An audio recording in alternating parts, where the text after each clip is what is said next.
Hi friends! నేను మీ తెలుగువాల. నేనైతే ప్రస్తుతానికి స్విట్జర్లాండ్‌లోని బసిల్ రైల్వే స్టేషన్‌లో ఉన్నాను. ఇక్కడికి దగ్గరలో 3 కంట్రీస్ కలిసే ఒక బోర్డర్ అయితే ఉందన్నమాట. మేమైతే దాన్ని చూడడానికెళ్తున్నాం. చాలా రిస్కీ ప్లేస్‌కొచ్చినట్టు అనిపిస్తుంది నాకైతే. ఎందుకంటే అసలు ఒక్క టూరిస్ట్ కూడా లేడు మేము తప్పితే.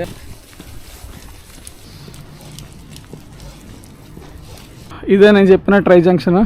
ఇటు సైడ్ స్విట్జర్లాండ్, ఇది జర్మనీ, అది ఫ్రాన్స్. మీరు చూడొచ్చు దట్ ఫ్లాగ్స్. సో డైరెక్షన్స్ కూడా చాలా క్లియర్గా చూపించాడు. ఈ డైరెక్షన్లో ఉన్నదేమో స్విట్జర్లాండ్, ఈ డైరెక్షన్లో ఉన్నదేమో జర్మనీ, ఈ డైరెక్షన్లో ఉన్నదేమో ఫ్రాన్స్. ఇప్పుడు టైం 9:30 అవుతుంది. మేమేదో ఈజీగా వచ్చేస్తాం అనుకున్నాం కానీ బాగా కష్టమైంది. రిస్క్ చేసామని అనిపిస్తుంది మాకైతే. చుట్టూరా ఒక్క టూరిస్ట్ కూడా లేడు మేము తప్పితే.